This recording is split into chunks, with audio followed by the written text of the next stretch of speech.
Great. Yeah, feel free to send me any. Okay, I'll send you some reviews of the book that have come out that are interesting. Oh, awesome. I look forward to taking a look at those because I think that would be important for the article as well. It's one of the things when you made reference to it during our panel discussion, and the whole thing was based around the whole leadership concept. But when you were talking about it, I knew there's more to it in terms of the book as a whole. So I really wanted to, kind of construct an article, a Q&A article around it with you, talking about the process involved in creating it and all that good stuff, so more people could know about it first and foremost and go out and purchase it, because I think it's something that we all need to read.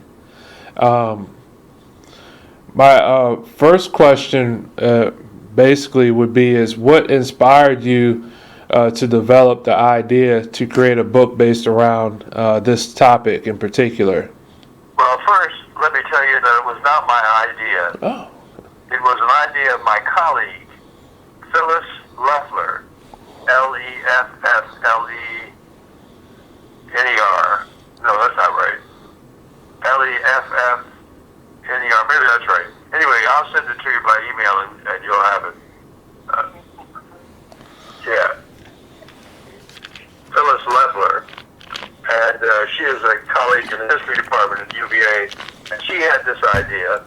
And initially, we were going to focus just on people in Virginia. Oh. So we focused on well-known people who lived in Virginia. And then we decided to broaden it, and it went out eventually to 51 people. One of those people is me, but all the other people are people I interviewed. And so I conducted these interviews, and we're trying to find out how did these leadership figures, these people who became famous for this, that, and the other, how did they become the figures they are? What was it in their lives that made them who they are? And we asked them pretty much all the same questions, but eventually, almost every time, the questions would wander away because each person was different. So we interviewed 51 people, one of them myself, and tape recorded and videotaped every single one of them. And then Phyllis Leffler wrote a book from these interviews. So she is as much a part of this, if not more, than I am. Wow, okay. Now, what was your and Professor Leffler's process? Because you said initially your plans were to just focus in the state of Virginia, but you eventually expanded that idea. What was the process in choosing each of the numerous figures that you interviewed for the book, and how long did it really take for everything to kind of materialize? It took us 14 years. Oh, wow. Okay. We were at this for 14 years, and we picked the people because they were people who were considered leadership figures. And it's funny, almost every one of them said, "Oh, I'm not a leader." I'm not a leader. No. And most of them were people who, if you knew their names, you'd say, "Oh, sure, he's a leader, she's a leader." They're leaders. They're leaders in their profession. They're leaders in what they do. These are leadership people. And we were curious about how they became leadership people. Yeah, and with Professor Leffler being a real integral part of the process, when did she first approach you with the idea? Well, it was 14 years ago. So 2001. Yeah, I don't remember the exact date, but it was 14 years ago. 14 years ago. And when she approached you, what was the process? Because you said initially your plans were to just focus in the state of Virginia, but you eventually expanded that idea. Well, it was 14 years ago. Oh, wow. Okay. Yeah, I don't remember the exact date, but it was 14 years ago. And when she approached you, what was what was your response? Like, were you like, oh, that's a fabulous idea? Yes, that was my idea. It was a fabulous idea, and just to do it for people who were from Virginia, it was a fabulous idea. But as I say, we widened it to include people from everywhere. So we had Clarence Thomas, we had Vernon Jordan, we had people whose names you've heard of, and people you may never have heard of. But if you have a copy of the book? No, I do not. Well, you need to get a copy of the book. Get a copy of the paperback book, not the hardcover book. The hardcover book is very expensive. How expensive is the hardcover? Get the paperback book. Okay, get the paperback. Okay. Anyway, that has a list of all the names, and both the paperback and the hardcover back have these little I forget what they're called, but these little things where you can click on them and you can see the interviews. You have a smartphone? Yeah, like a scanner almost. Yes, you download an app.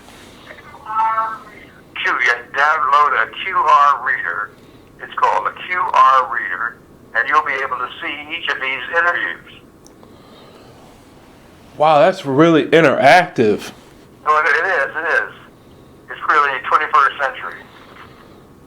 Wow, that is fascinating. Okay.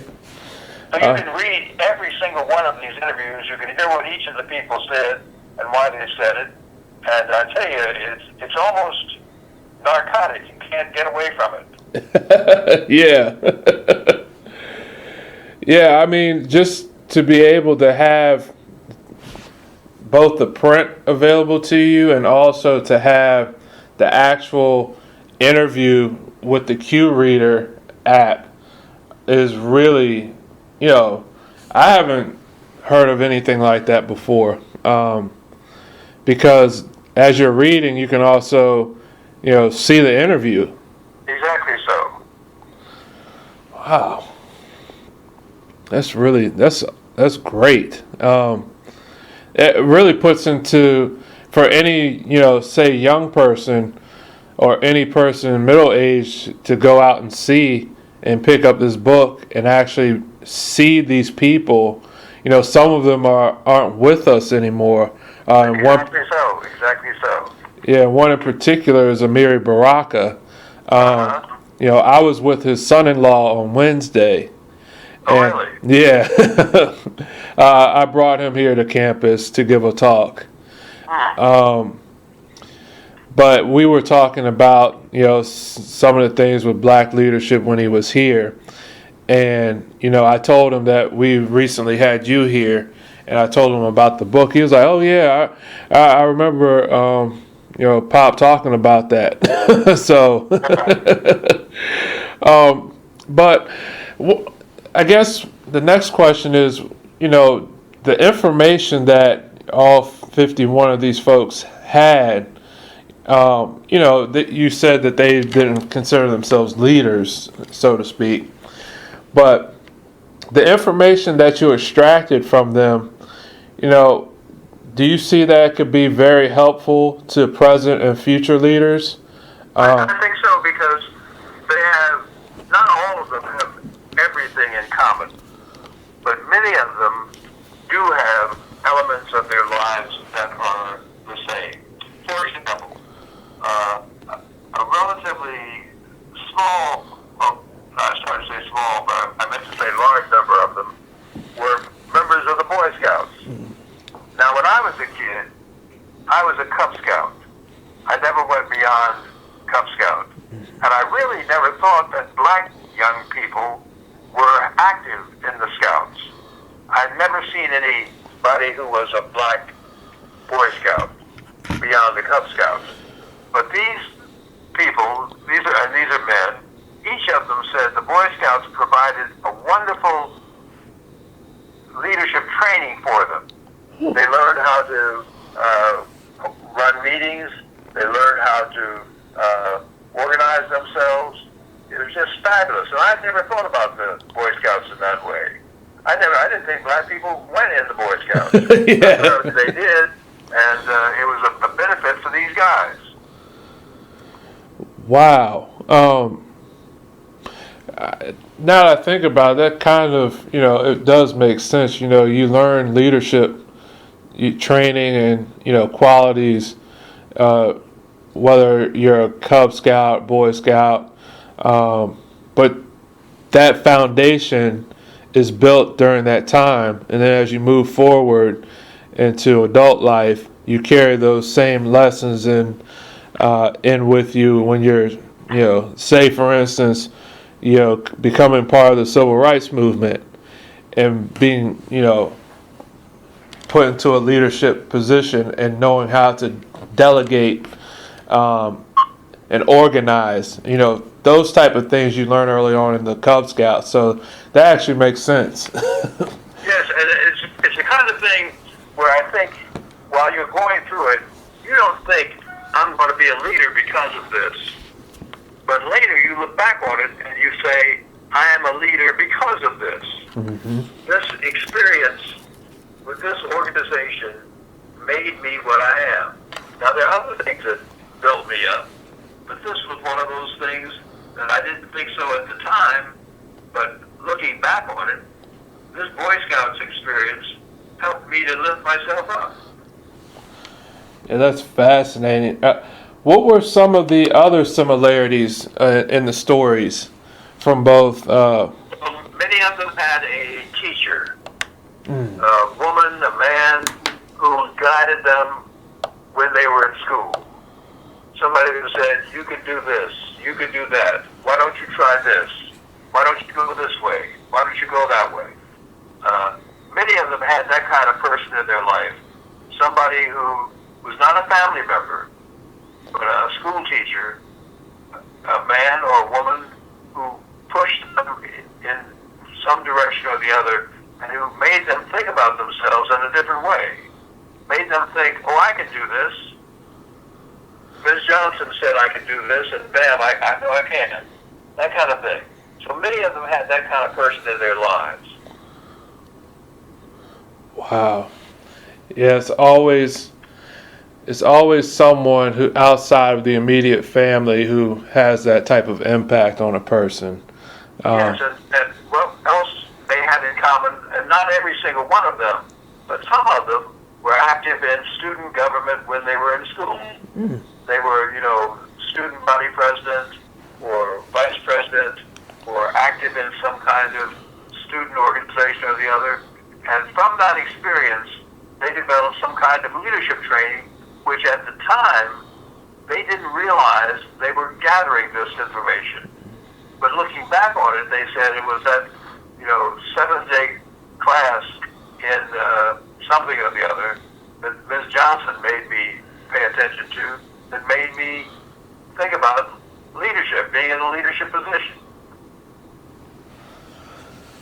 Yeah, and sometimes it just takes that one person to really set you on a different path for things that you may not, intended to be destined for. Exactly so. And you don't recognize it at the time, but looking back on it, you think to yourself, what Ms. Johnson told me or what Mr. Brown told me, what my math teacher told me, what somebody told me, made all the difference to me.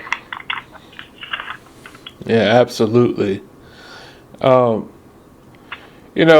Just from your experience of rising to an esteemed position of leadership, what do you think needs to take place or needs to be developed in particularly communities of color, to build, future leaders in this new century that we're in?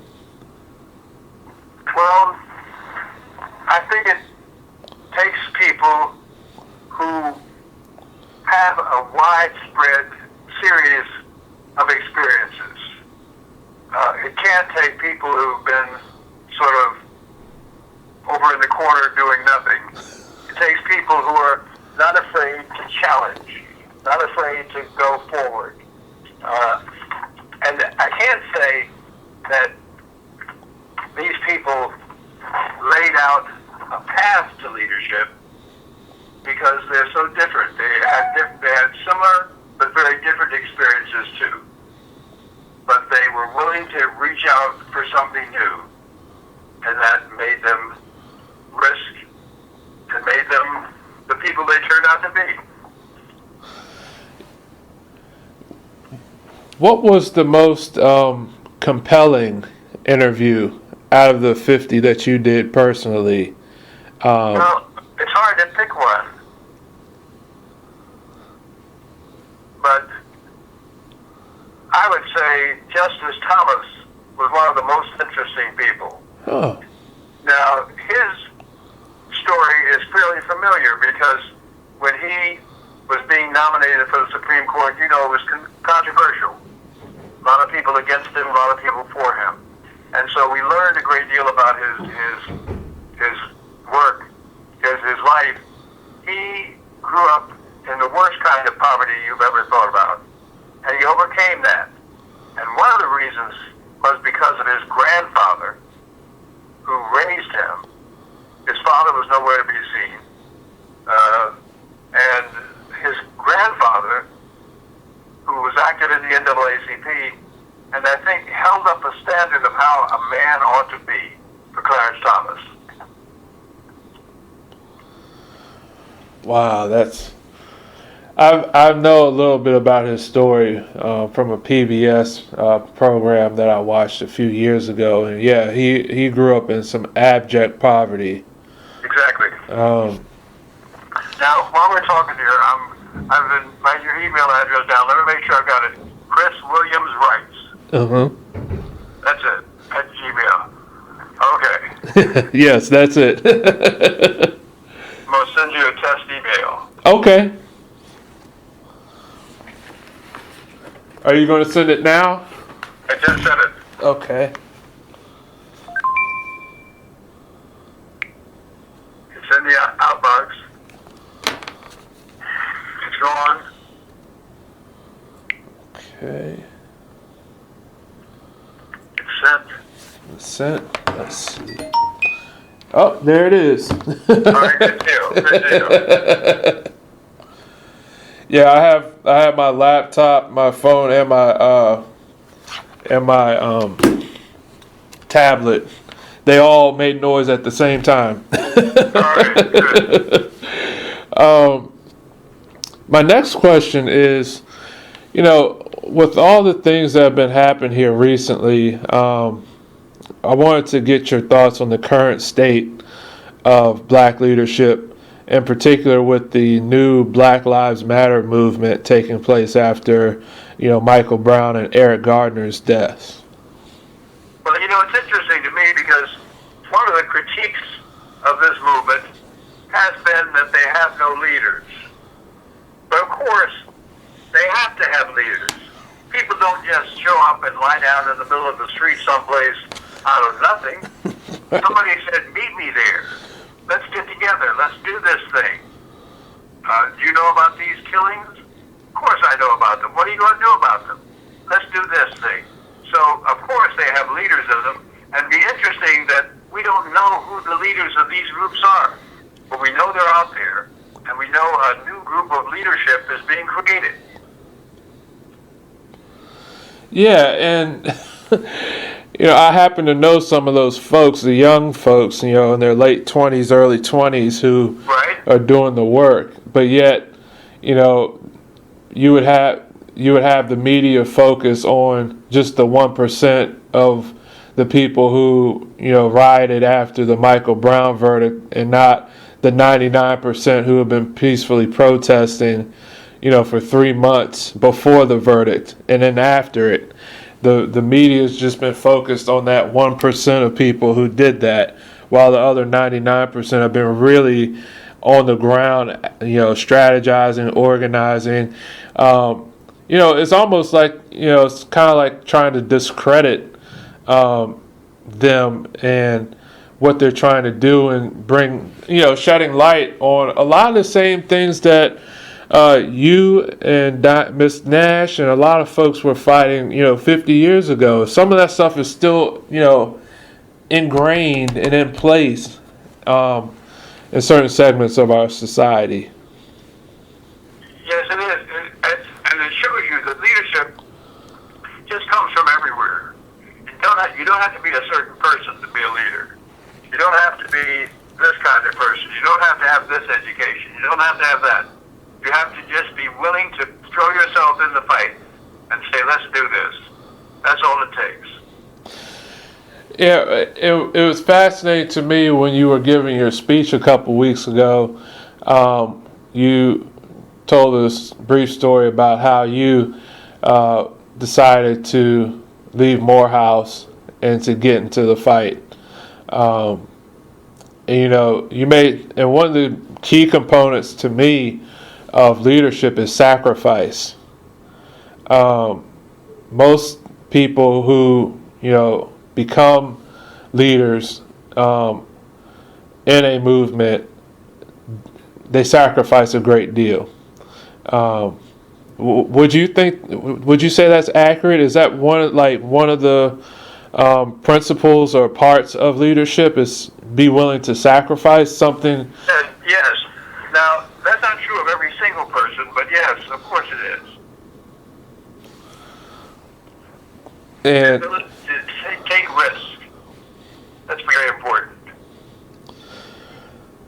And the peaceful protests that have been taking place, and like you were saying, there's got to be some sort of leadership, for people to march in New York, and there'll be 50,000 people in the streets of New York after the Eric Gardner burn. That people just don't show up, and it's not orchestrated. There's some sort of leadership. Exactly. Somebody had to say, listen, let's do this thing. And with this book in particular, this could almost be, would you say, like a guiding tool or almost like a blueprint?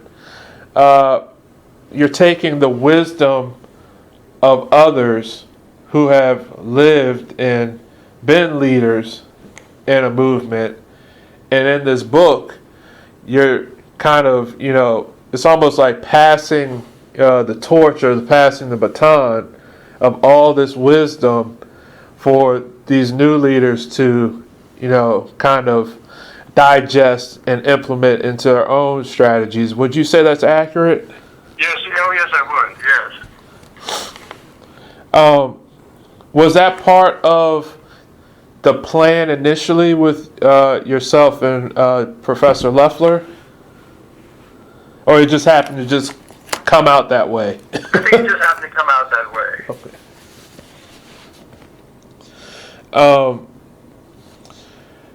Now, as far as what are some of the interesting, if there's any interesting background stories that happened while you were filming the interviews, or while Professor Loeffler was putting together the book?